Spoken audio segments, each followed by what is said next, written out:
بسم الله والصلاة والسلام على رسول الله. اللهم صل وسلم وزد وبارك على سيدنا محمد وعلى آل سيدنا محمد. إخواتي متابعين قناة شوط ونشوط، دايما منورين.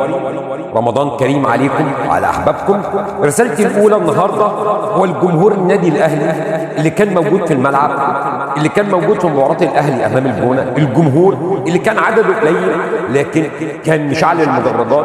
كنت تحس إن الواحد ب1000 واحد، إن الجمهور لو كانوا هم 1000 هم 10,000. الجمهور اللي ما بطلش تشجيع من أول دقيقة لآخر دقيقة، بيطالب اللعيبة بالتركيز، بيطالب اللعيبة بالدوري، بيطالب اللعيبة بإفريقيا.